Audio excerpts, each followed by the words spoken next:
Meus amigos, minhas amigas, que a paz de Jesus esteja com todos nós, nos envolvendo e nos amparando. Ele houvera passado muitos dias trabalhando silenciosamente junto aos Espíritos, tentando concluir uma obra que ele havia percebido envolver temas ligados à sua atividade pessoal dentro do Espiritismo, que herdara por ensinamento de seus pais. Seus pais foram médiuns dedicados e trabalharam junto da Sociedade Parisiense de Estudos Espíritas, ao lado de Allan Kardec. A sua mãe, médium notável, era aquela médium que recebia as comunicações de São Luís e de outros espíritos muito elevados para poder organizar as informações dentro da codificação que estava por nascer. Na medida em que os livros iam tomando forma, onde se ia projetando todas as informações e temas novos que iam aparecendo e que precisavam de ser organizados, que precisavam de ser lapidados, a fim de que houvesse uma claridade, uma lógica e um bom senso em todo o trabalho, ele, quando pequeno, não teve muito contato com o mestre. Mas ele foi desenvolvendo a sua mediunidade. Ele percebeu que, a partir da sua adolescência, impressões novas tomavam a sua vida íntima, os seus pensamentos e o seu coração, e começou a dedicar aos trabalhos da doutrina espírita nascente. Para poder viabilizar a sua própria existência, ele faz o curso de engenharia mecânica para poder manter o seu sustento, para poder, a partir daí, trabalhar e levar o seu projeto pessoal de desenvolver-se dentro da doutrina espírita. Mas o seu pai possuía um comércio muito ativo, e o pai, percebendo como que o filho avançava, como que o filho caminhava dentro da mediunidade, virou para ele e disse: você não precisará trabalhar. Você, com o dom que tem, estará dedicado à causa que nós defendemos ardentemente, por vermos aí a verdade, a vermos o futuro da humanidade naquilo que todos nós sonhamos, com o amor em sua plenitude e as verdades do Cristo implantadas entre todas as pessoas. Ele aceitou o alvitre do seu pai e começou a trabalhar. Foi preciso, então, avançar cada vez mais e, dedicando-se na mediunidade, ainda muito jovem, conseguiu concluir a psicografia do seu primeiro livro. Ele, como homem de ciência voltado à engenharia, conhecia bem os conteúdos que ali eram tratados e não tinha ainda muito certo o tema ou o nome do livro ao qual ele estaria para apresentar ao mundo. Mas mais difícil ainda era publicar o livro. A essa altura, o comércio de seu pai não estava muito bom e ele encontrava-se em dificuldades financeiras para um projeto tão grande. Tinha o seu sustento, seus pais tinham sustento. Pouco depois a sua mãe vem a desencarnar e, há algum tempo mais à frente, ele já estava sozinho. Como fazer então levar adiante esse projeto com todas as dificuldades que estavam ali para ele? Um certo dia, num encontro entre amigos, ele recebe um bilhete muito mal escrito, com uma caligrafia retorcida. Ela estava dizendo para ele: me procure no endereço tal, às tais horas. Ele ficou surpreso com aquilo. Da onde veio esse bilhete? Qual o propósito daquilo? Mas ele, o coração puro, a alma simples, pensou de si para consigo: Nada tem a perder em ir até lá. Talvez seja alguém precisando de uma ajuda, de um passe, de uma prece. Por que não? E ele foi para lá. Era um lugar muito pobre. Era uma região suburbana de Paris, onde as belezas da metrópole, sobretudo aquela metrópole que fora reformulada arquitetônica, na forma arquitetônica ao tempo de Napoleão III, estava muito enxovalhado o bairro. E ele então conseguiu alcançar o endereço. A casa também era uma casa muito antiga, traduzia maus cuidados. Ele foi adentrando e no número da porta do apartamento onde ele poderia entrar, a porta estava semi-aberta. E ele ouviu de lá uma voz rude, dizendo para ele: pode entrar, senhor, pode entrar. Ele entrou e viu em certa poltrona uma senhora, um tanto quanto obesa. Ela falava com dificuldade, mas disse: venha, meu jovem, pode assentar-se. Tenho algo para lhe falar. Os espíritos me disseram que o senhor tem que publicar o seu livro, que o senhor tem que trazer à luz o livro que foi psicografado pelo senhor. Mas ele disse assim: senhora, eu não tenho recursos para isso. Ao que Madame d'Espérance responde para Gabriel Delany: aqui está o dinheiro. Abre a carteira e entrega todo o dinheiro que ela tinha para fazer a publicação do primeiro livro de Gabriel Delany, Ciência e Espiritismo. Ao longo de sua vida, ele vai trabalhar incansavelmente por divulgar a doutrina em várias partes, por psicografar obras, escrever artigos e entregar-se de corpo e alma até o fim de sua vida aos trabalhos do Espiritismo. Mais tarde, ele concede uma entrevista ao espírito André Luiz, que está registrada no livro Entre Irmãos de Outras Terras. Quando André Luiz vai apresentar a este nobre trabalhador das primeiras horas do Espiritismo 20 questões com Gabriel Delany. E uma das questões é: por que o Espiritismo não avançou na França e nem na Europa como era previsto? Como se imaginava a forma como ele iria se propagar?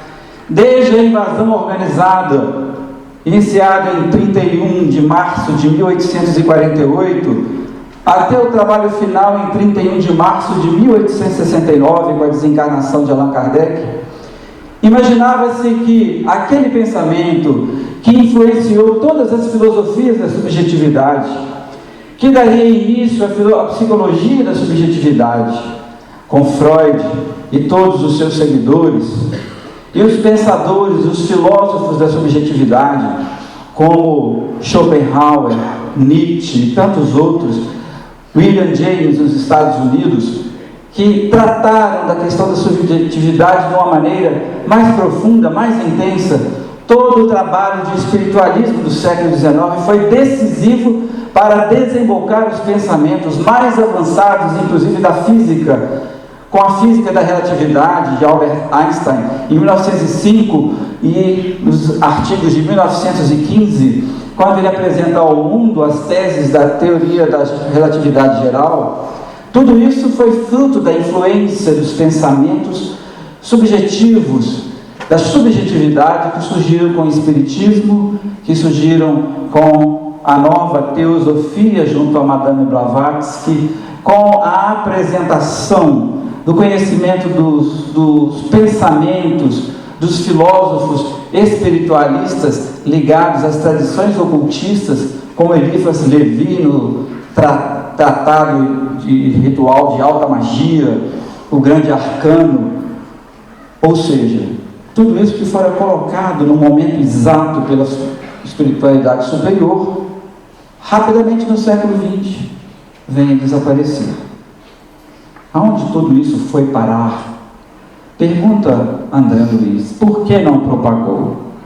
Ao que Gabriel Delano lhe responde: em menos de 100 anos, a Europa passou, e inclusive a França, passou por 3 grandes guerras. A primeira delas, a Guerra da Crimeia, de 1870, que arrastou-se por muito tempo, matando soldados muito mais por tifo do que por baioneta. Grandes foram os danos também das guerras que a França se envolveu em 1859, um pouco antes. Isso se arrastou e desembocou na Primeira Guerra Mundial, que fez com que as pessoas mudassem o seu ponto de vista. Afinal, para que sofrer tanto?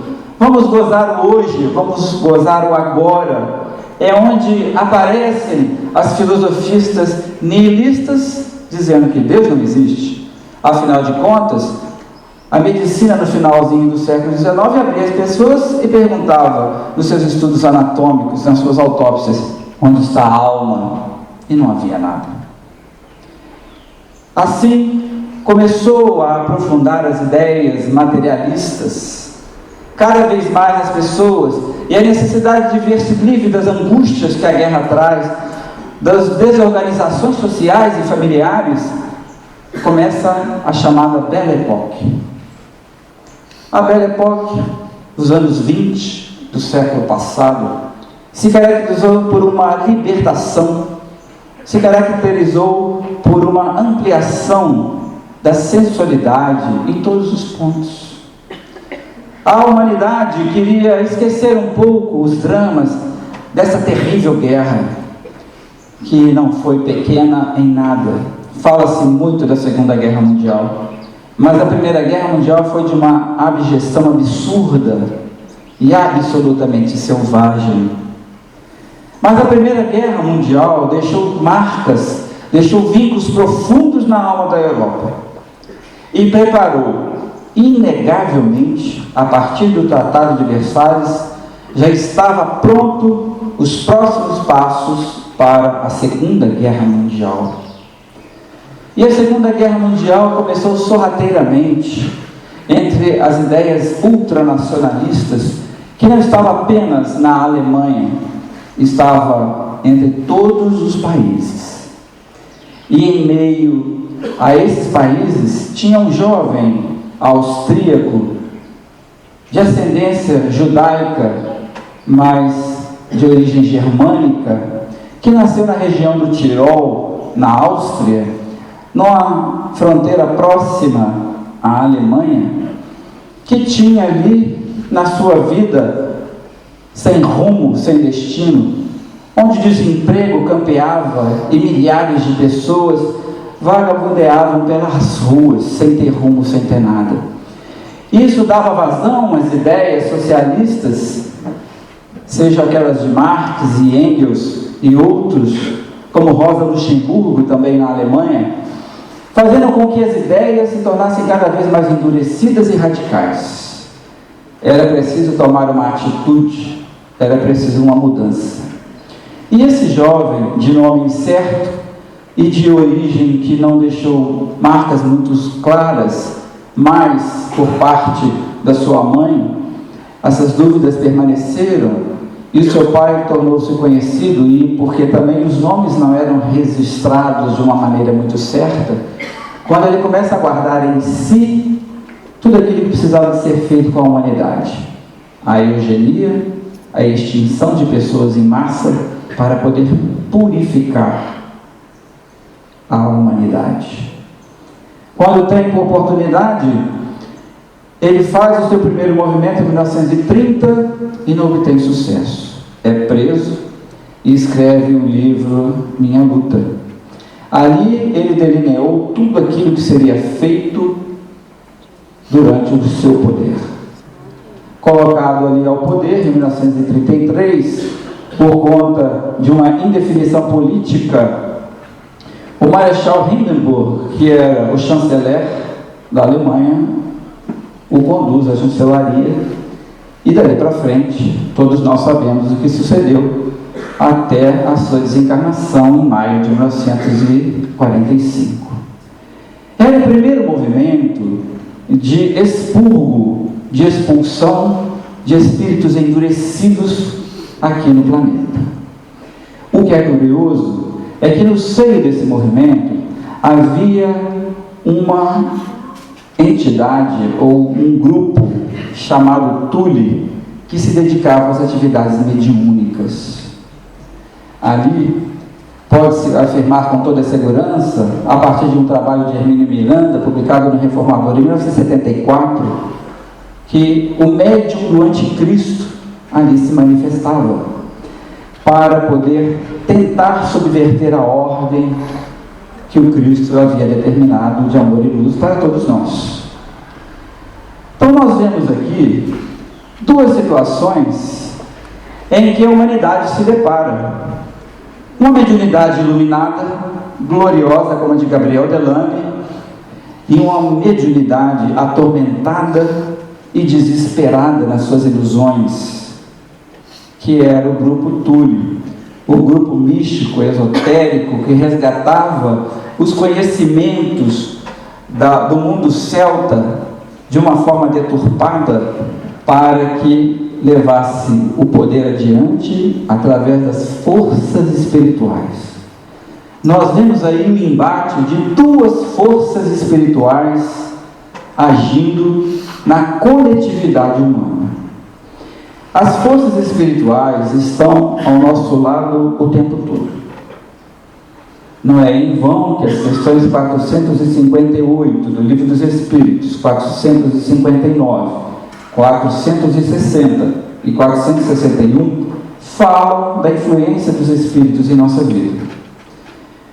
Não tenhamos dúvida, os espíritos estão por toda parte. E não estamos sem a companhia deles. Muitos deles são nossos guias e protetores e instrutores.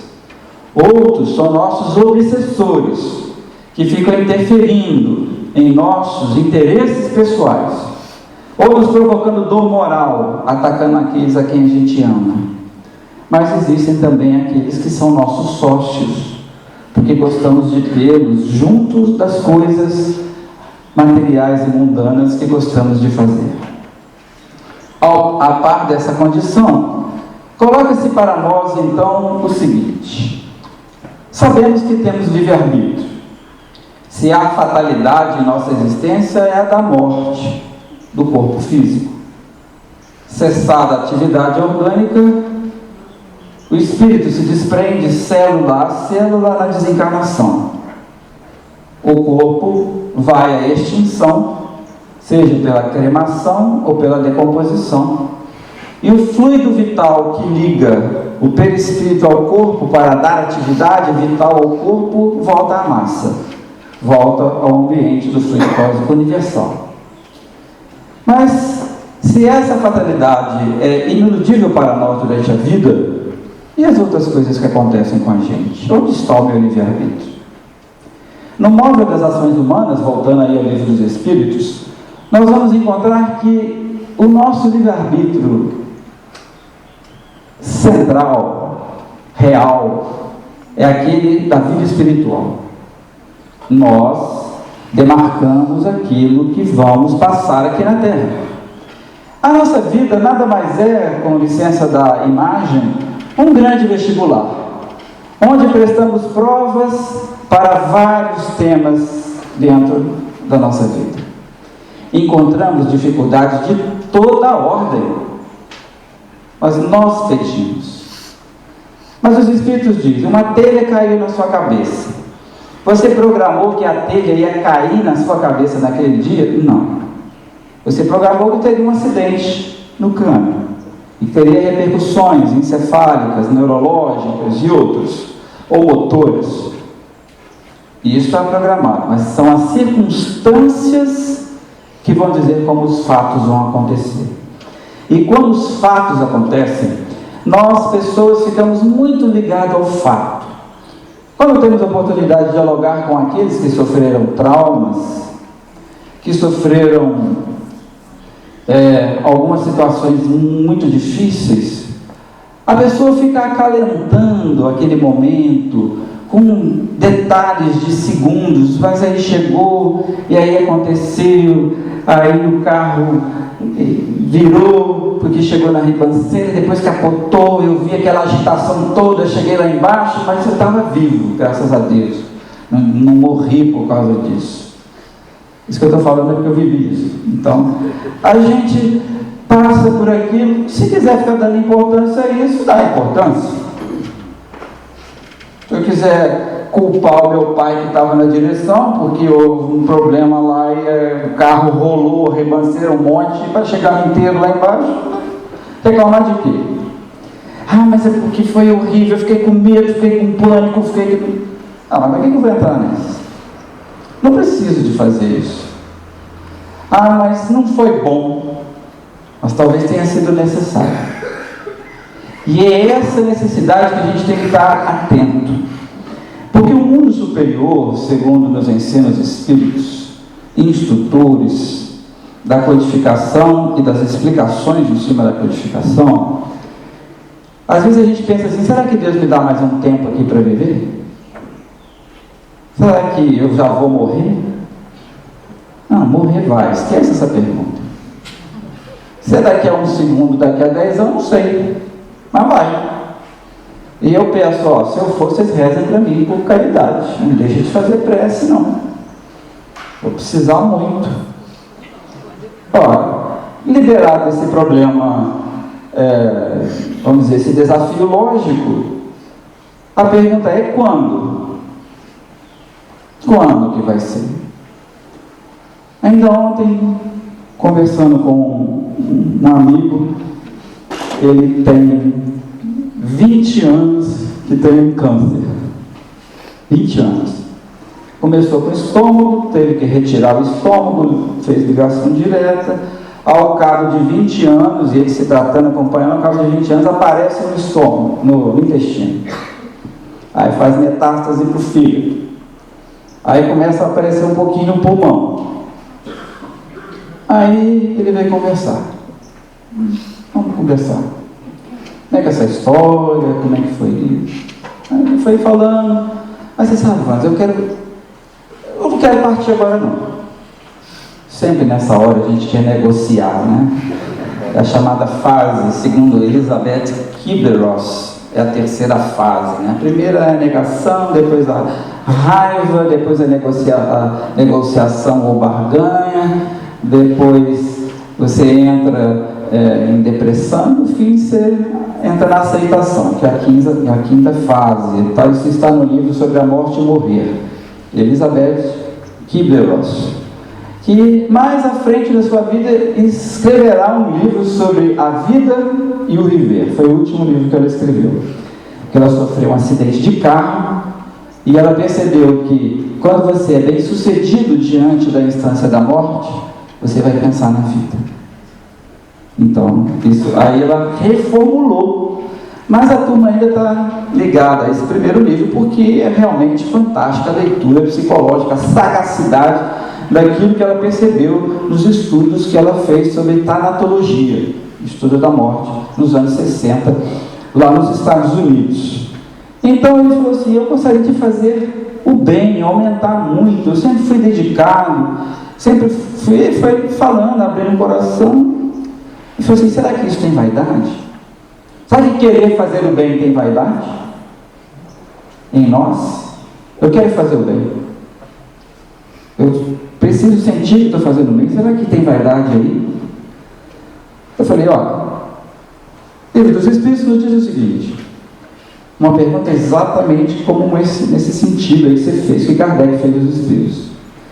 Se eu posso confessar a mim mesmo que eu fiz o mal, por que não posso confessar a mim mesmo que fiz o bem? Nenhum problema.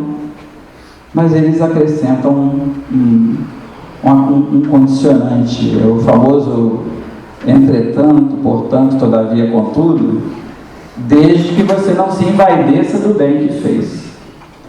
Então a gente gosta de fazer o bem, mas se confessa tudo cheio de galhardia para si mesmo, eu fiz o bem, eu sou bom. Aí Deus fala, beleza, que bacana, você está fazendo bem, vamos botar um teste em você. Aí aparece uma doença, aparece um desastre, uma perda afetiva, um problema em família, bagunça a vida todinha. Aí a gente entra naquela, Deus não presta, Deus não gosta de mim, Deus, cadê o bem que você fez? Era só o narcisismo. O narcisismo é a importância que a gente dá à nossa personalidade. Ele aparece em 2 âmbitos. Um chamado primário, que é saudável, que é quando a gente se volta só para a gente mesmo. São 2 circunstâncias. O sono, a gente vai dormir. Se você não voltar para si mesmo, você não vai dormir. Vai ficar cuidando de outra coisa. E o secundário, que é o sono e a doença, no primário. Você está doente também, você é obrigado a voltar a si mesmo, que é a hora da reflexão. É a hora da construção de valores novos, abrir a mente para a extensão, a grandiosidade da vida, louvar a Deus. Por hoje, agora há pouco, a Cássia estava tocando aqui, vocês cantando a música de Francisco de Assis. É uma música, é uma prece para meditar. É Francisco louvando as grandezas de Deus. É pedindo o quê?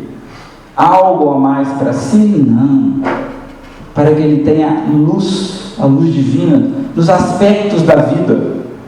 Então é uma prece para se meditar, de tão rica de espiritualidade que ela é.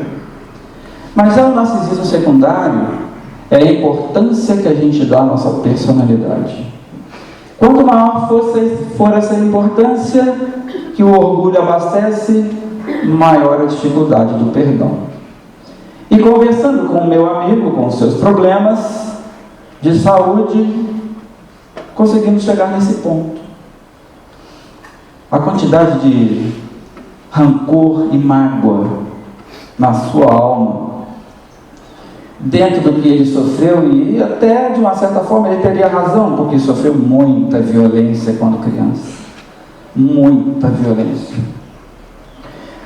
Tanta coisa que acontecia, que ele fazia, que ele era punido vivia na roça, era punido com brasa quente, entre outras punições.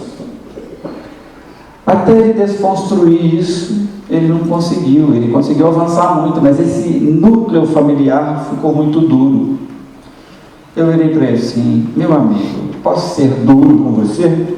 Foi perfeitamente. A mágoa, o rancor, são fontes generosas do câncer em nossa vida. Temos que ter atenção a isso. Porque ele se enraiza profundamente no perispírito. São as nossas jornadas passadas, quando eles chegam aí. Mas ele também pode ser criado por nós. Se eu desembestar, fumar, beber o álcool demais, ou abusar na alimentação, ou em outras coisas, o corpo vai reclamar. Você vai ficar dando pancada na célula durante 10, 20 anos, uma hora vai aparecer, vai surgir. Mas ele começou a refletir, não sobre a doença em si, que ele falou, não estou me importando com isso, eu quero me importar com a vida. Eu conheci o Herbert de Souza, o Bertinho. Na época, estava no coral universitário, tinha que fazer uma homenagem a ele, que a reitoria concedeu o título a ele, mas o pessoal não sabia se ele podia viajar, estava muito fraco, aquela luta dele toda, ele ainda estava naquele projeto dele, Fome Zero, né? E aí foi uma palestra, nesse dia da homenagem, o reitor falou, o coral cantou, ele foi falar. E o Betinho disse assim, ele que morreu por conta do HIV, que ele contraiu transfusão de sangue porque ele era portador da hemofilia. Mas ele falou uma coisa linda nessa palestra dele. Ele disse assim, desde que eu nasci, a morte me persegue. mas desde que eu nasci, eu persigo a vida. Para ser sincero, foi a única frase dele que eu guardei de memória, porque para mim foi eloquente e o resto foi descartado, vamos dizer assim. Veja bem, fomos lá para dar a ele alguma coisa, mas ele deu uma palavra de vida eterna. Somos então cercados pelos espíritos. As obsessões, elas atuam em nós, mas porque damos muita facilidade. A gente se agita muito, a gente fica ansioso com muita facilidade, a gente se destempera, a gente sabe que tem que ter, todos nós deveríamos ter disciplina, mas é disciplina mesmo. E olha, não dá para fazer as melhorias que a gente quer em nossa vida sem disciplina. O benfeitor espiritual Viana de Carvalho, pelo lápis de Divaldo Pereira Franco, numa de suas mensagens, anota o seguinte: aprender é repetir até fixar. Já falamos aqui, acredito que já falei uma vez e vou repetir. Se pegarmos todos os dias, no 1º de janeiro, 6 páginas da codificação, os 5 livros que são a codificação: o Livro dos Espíritos, vou falar na ordem de publicação: o Livro dos Espíritos, o Livro dos Médiuns, o Evangelho segundo o Espiritismo, Céu e Inferno, a Gênese. Repetindo, o Livro dos Espíritos em abril de 1857, o Livro dos Médiuns em 1861, o Evangelho segundo o Espiritismo em abril de 1864, o Céu e Inferno em agosto de 1865 e a Gênese em março de 1868. Se pegarmos esses 5 livros que são essenciais e lermos 6 páginas por dia, nós teremos lido toda a codificação em um ano. Quando chegar em 31 de dezembro, você leu a última página do livro A Gênese. Mas isso precisa ser fixado, porque as teses são muitas. É muito profundo. Os estudiosos antagonistas do Espiritismo se deparam com uma obra que tem uma estrutura dialética que é intransponível. Eu me lembro de um professor de estudo comparado às religiões, quando um outro aluno falava, eu sempre fiquei quieto, não tenho que convencer ninguém de nada, e nem fazer prosélito para a doutrina. Vem o Espiritismo, quem quiser, a porta está aberta, e se quiser ficar, tem os livros para estudar, para aprender, para viver, isso é do coração de cada um. Isso faz lembrar que um amigo que ficou um tempo no Fé e Caridade, e depois de muito tempo ele saiu e foi para outra religião. Eu encontrei com ele na rua, a gente trocou abraço e tal, beleza, como é que está? Ô Vans, eu estou por causa da minha família, eu fui para outra religião. Aí eu queria te perguntar uma coisa, porque lá me orientaram o seguinte, que eu não podia ficar lá. Eu falei, como assim? Porque como eu estive no centro espírita, eu tenho que saber se os espíritos lá onde você foi te liberou para ir para outro centro, para outro lugar, que não era nem outro centro, era outra igreja. Eu falei assim, de jeito nenhum, meu amigo, aqui não tem esses negócios não tem essas práticas não. Naturalmente que se eu chego aqui e sou recebido pelo nosso benfeitor Alfred, sempre presente aqui, eu tenho a questão de educação, né? Alguém me chama para vir aqui, igual convida para vir na casa, eu entrei. Se eu pedir para ser trabalhador, ele deixou. Então, ele está sendo gentil, está sendo amigo, está sendo amoroso comigo, em ser um trabalhador aqui da casa, um colaborador de qualquer forma. E aí depois eu viro as costas, saio pisando duro e vou embora. Aqui ninguém presta, não gosta aqui. Isso é falta de educação. Falta de educação. Uma amiga perguntou assim, Vans, eu vou casar, será que os espíritos aqui da casa vão estar lá? Faça o convite. Eles vão como protetor, mas podem ir como seus amigos, se você convidar. Não, que não vai ter nada, é só a festa. Ué, mas você convida os amigos encarnados, não convida os amigos desencarnados? Que espírita que é? Só dentro do centro, da fora materialista? Como é que é isso? Eu não sabia que podia convidar os espíritos. Conversa com eles. Conversa com eles. Meu amigo Alfred, meu amigo Januário da Glória, meu amigo Ivon Costa, meu amigo Matheus Fraga. Gostaria de te convidar o espírito tal, estou convidando a turma.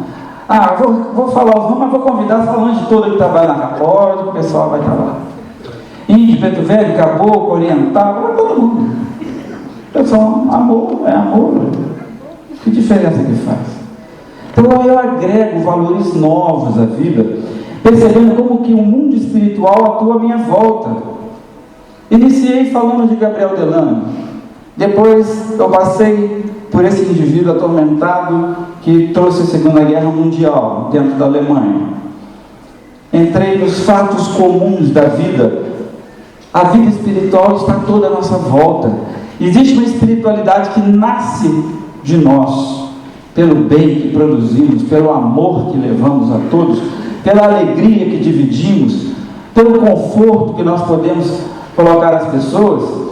Mas nós não estamos livres dos desafios, não só pelas doenças, mas pelos desafios morais. Na última quarta-feira, conversando com o pessoal lá no Fé e Caridade, sobre essa luz que tem que nascer de nós e do quanto que a gente tem que estudar muito, eu tenho uma amiga lá na casa que nasceu homem, mas a dificuldade de gênero era tanta que precisou fazer a cirurgia de mudança de sexo. Aí uma vez até eu passei perto dela. Você está sabendo minha cirurgia, né, Vânia? Estou sabendo. Vai rezar para mim. Eu vou lá para a senhora. O que você acha? As pessoas adoram isso, né? Eu virei para ela e falei assim: olha, mexer com muito perispírito. Ficou me olhando assim enigmaticamente, mas eu saí e fui embora. O que eu falo aqui, porque eu tenho autorização dela, e ela já colocou isso em entrevista aqui na TV Integração. Então, eu estou falando algo que é público, não é nada privativo, não estou quebrando a ética nenhuma dessa pessoa. E curiosidade, é uma pessoa transgênero, fez a cirurgia, mas nunca fez sexo com ninguém. Sempre se sentiu mulher num corpo de homem. As pessoas poderiam pensar, aquele ali, gay, como se faz venenosamente essa violência contra as pessoas que estão nessa posição tão transitória. O que vale uma encarnação? Nada. Um pulinho daqui. Se ontem eu me lembro com 20 anos, eu já estou lembrando quando eu tinha 50, porque já passei deles. Então, tudo tão rápido. Né, a gente é tudo jovem, né? Lembra? A gente, né?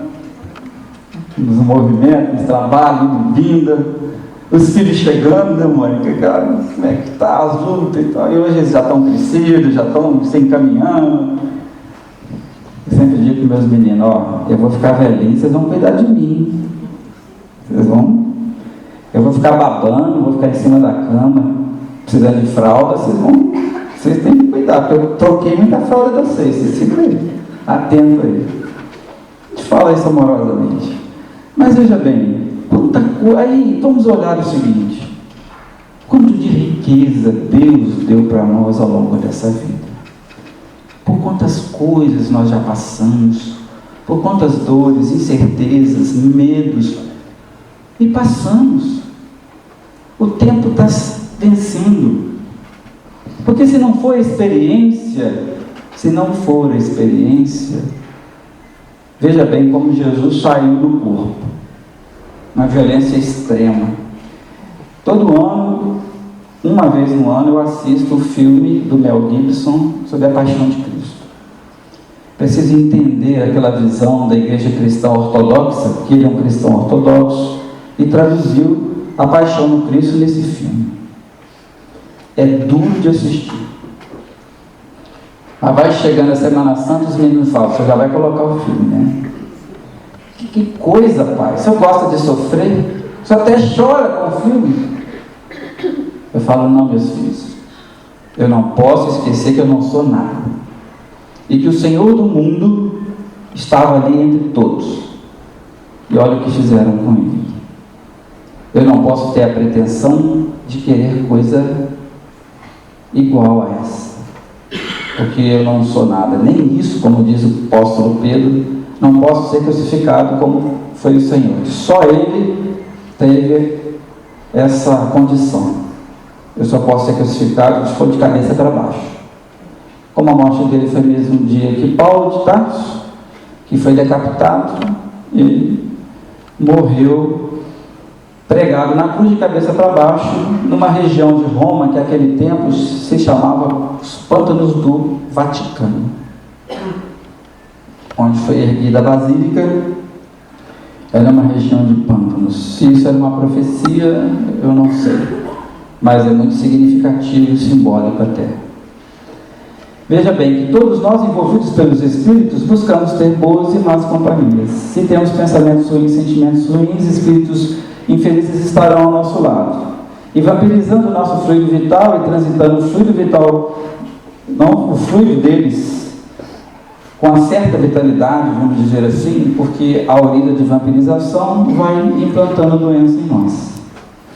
Mas se a gente medita, trabalhando bem, ora e persiste nisso ao longo do tempo, a gente consegue responder: quando que eu vou morrer? A decisão é tomada sobre o seguinte aspecto: o que é melhor para a sua evolução? Os nossos tutores olham isso. Se você tiver que morrer agora, porque a tua mudança interior, com tudo que você passou, te impulsionou a estados psíquicos mais elevados, então você vai. Se não, o objetivo é ficar aqui para ter um crescimento de mudança maior no seu íntimo, vai ficando. Então você pode ter a doença mais louca do planeta e vai ficando, vai ficando. Eu tenho um amigo lá do Fé e Caridade que a irmã tem síndrome de Down. E ela tem aquela síndrome de Down que parece que começou na primeira divisão celular, né? Total. E existe um prognóstico estatístico, né? Acho que não vive tanto, porque problema cardíaco, né? Tem umas complicações. Ela já passou dos 60 anos, já está indo aos 70. Ou seja, temos que pensar com lucidez. As coisas são decididas pela nossa evolução. Ou, quando não é pela nossa evolução, o mundo espiritual tem suas necessidades.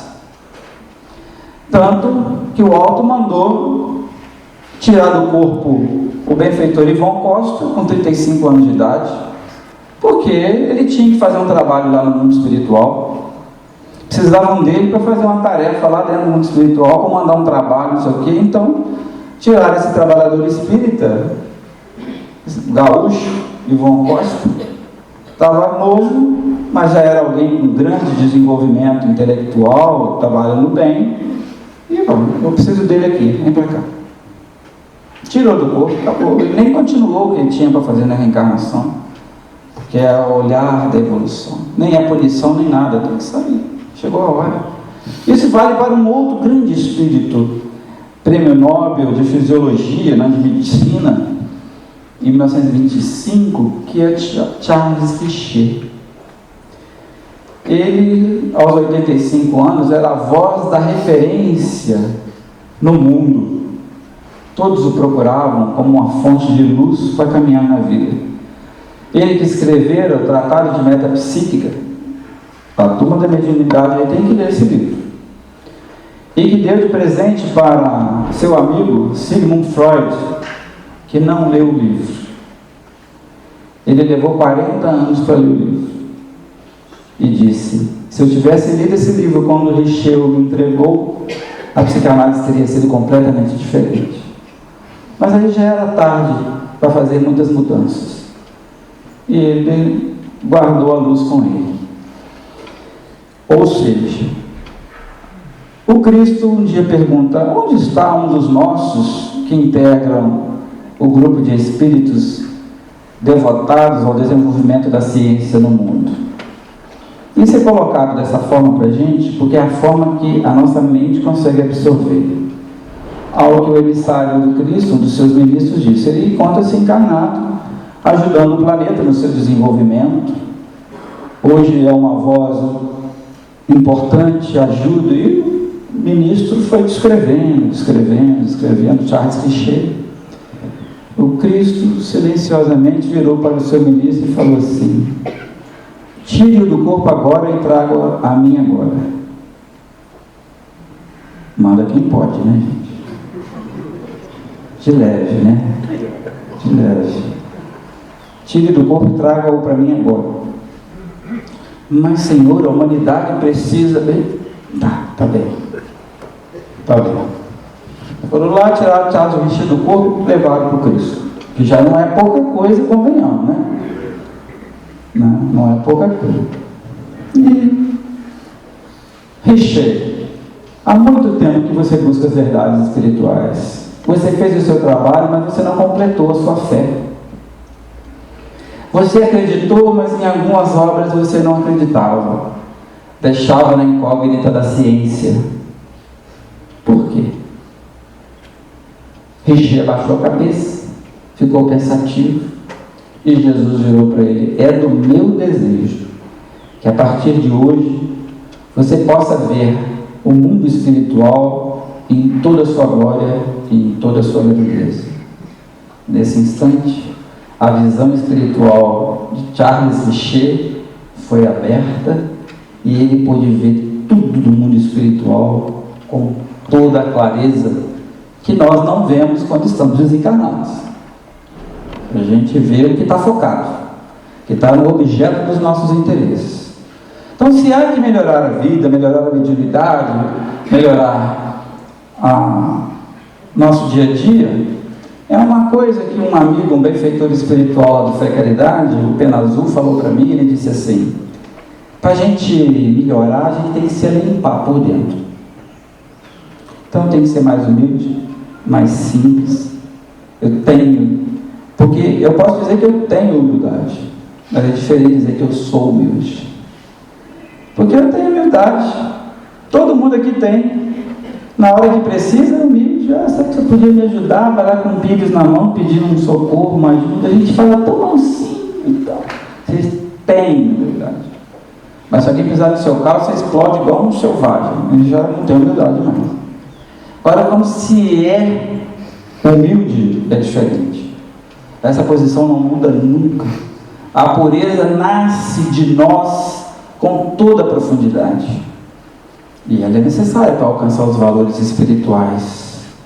Ela é necessária para que nós transformemos a nossa vida com toda a informação que a gente tem à nossa volta para nos tornarmos pessoas melhores, amarmos mais, entendermos que a fonte das nossas dificuldades e dos nossos problemas estão em nós, que precisamos pesquisar em nossa personalidade tudo aquilo que diz respeito à influência do orgulho, da vaidade, da inveja, da competição, e ir fazendo todo o esforço para ficar livre disso, porque isso é um lixo espiritual.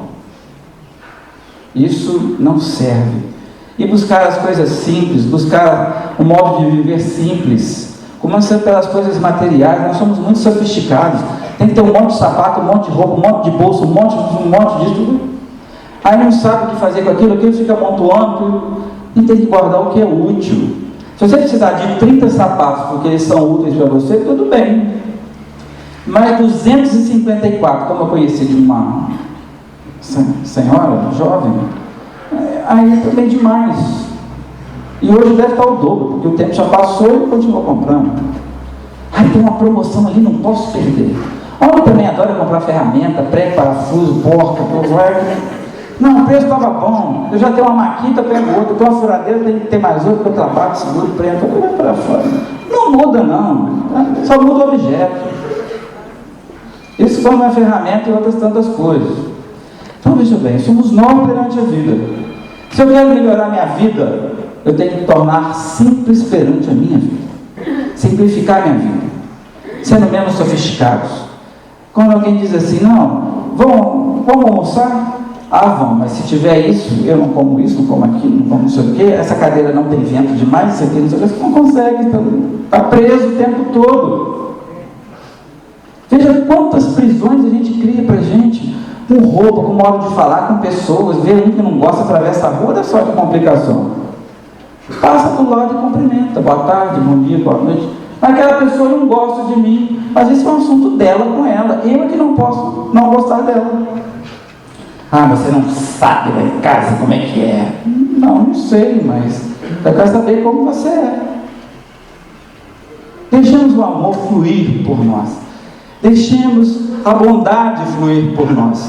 E estaremos ao lado dos espíritos que fazem um trabalho que Gabriel Delone fez. Eu vou deixar para contar a história de Leon Denis no outro dia que eu voltar aqui. Eu já estou entregando o ouro, falando que vou falar a vida dele. Porque são lições para nós compreendermos a nossa relação com o mundo espiritual. Está à nossa volta, influencia e nos dirige, mas que cabe a nós escolhermos as medidas acertadas das nossas decisões para estarmos sempre ao lado deles. É punido pela lei divina aquele que duvida de Deus. Tem aí um sofrimento maior e mais amargo. Mas quando a gente acredita em Deus, acredita em Jesus, acredita na força maravilhosa de Maria de Nazaré, a gente diz assim: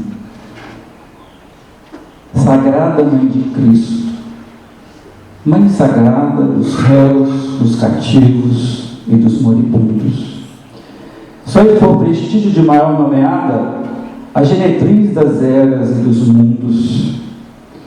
Virgem que repassai nossas jornadas de olhares tão queixosos e tão fecundos, que assiste aos justos e aos desvelados, nas horas, nos minutos e nos segundos.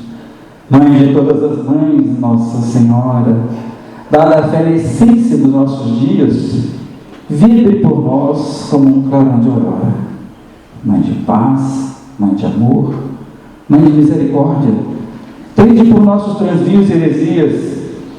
Misericórdia, Mãe, nós te pedimos e te imploramos, que do seu manto sacrossanto possam ser derramados sobre as nossas cabeças fluidos de paz, fluidos de amor, fluidos de progresso espiritual. Que a Senhora nos envolva com seu olhar de misericórdia e com seu manto sacrossanto de luz e de bênçãos para todos nós. E rogando a Deus, ao Senhor Jesus, a Senhora Mãe Santíssima, e aos amigos espirituais aqui presentes que comandam essa casa, que as bênçãos que nascem dos vossos corações amigos nos envolvam sempre em muita paz. Muita paz, meus amigos. Obrigado pelo carinho. Um abraço.